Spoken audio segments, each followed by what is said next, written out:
वैशाख माह में पवित्र स्नान का महत्व। श्री गणेश को नमन। नारायण पुरुषों में श्रेष्ठ नर देवी सरस्वती और व्यास को प्रणाम करने के बाद पुराण का पाठ करना चाहिए। एक बार फिर से राजा अम्बरीश जो थे, उन्होंने ब्रह्म परमेष्ठी के पुत्र नारद से वैशाख महीने के पूर्ण महात्म्य के बारे में पूछा। अम्बरीश ने कहा, हे ब्राह्मण, मैंने पहले आपसे सभी महीनों का महात्म सचमुच सुना है। तब आपने कहा था कि इन महीनों में वैशाख सबसे श्रेष्ठ है। इसलिए हे ब्राह्मण, वैशाख माह का महात्म सुनने की मेरी बड़ी जिज्ञासा है। यह महीना भगवान विष्णु को कैसे प्रिय है? वे कौन से पवित्र अनुष्ठान हैं जिन्हें भगवान विष्णु माधव के प्रिय महीने में करना पसंद करते हैं? इसमें से भी वे कौन से पवित्र अनुष्ठान हैं जो भगवान विष्णु को सबसे अधिक प्रिय है और करने योग्य है? दान के रूप में क्या दिया जाना चाहिए? उसका क्या लाभ है? हमें किस देवता को ध्यान में रखकर ये अनुष्ठान करने चाहिए? वे कौन सी पूजा सामग्री है जिनसे वैशाख मास के आगमन पर भगवान विष्णु का पूजन किया जाना चाहिए? हे नारद, मुझ भक्ति युक्त पुरुष से इसका विस्तार पूर्वक वर्णन कीजिए। तब श्री नारद ने उत्तर दिया, पूर्व काल में मेरे पूछने पर ब्रह्मा जी ने विभिन्न महीनों से संबंधित प्राचीन पवित्र अनुष्ठानों का वर्णन किया था।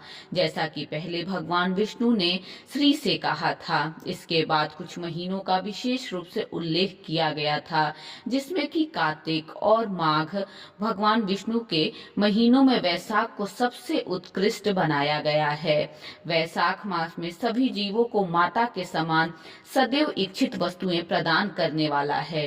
दान, पवित्र अनुष्ठान और स्नान के माध्यम से यह सभी पापों का नाश करने वाला है। यह सभी पुण्यों, यज्ञों और पवित्र अनुष्ठानों का सार है। यह सभी तपस्याओं का सार है।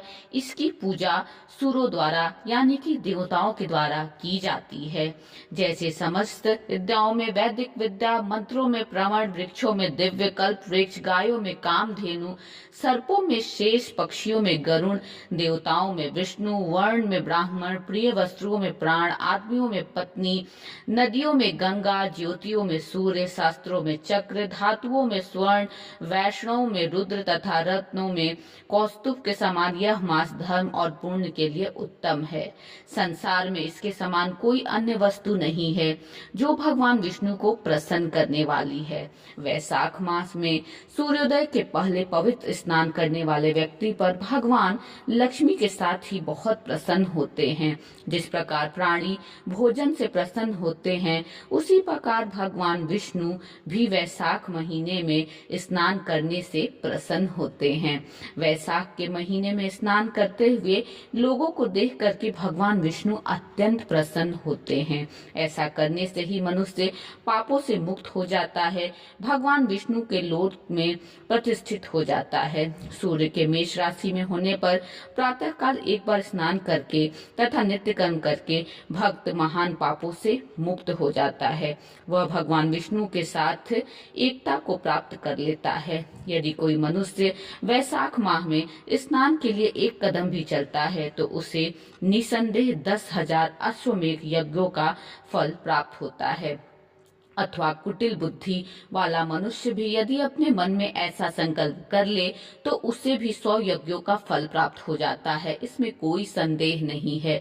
जो मनुष्य सूर्य के मेष राशि में होने पर स्नान करने के लिए 3.5 हाथ की दूरी तय करता है, वह सभी बंधनों से मुक्त हो जाता है।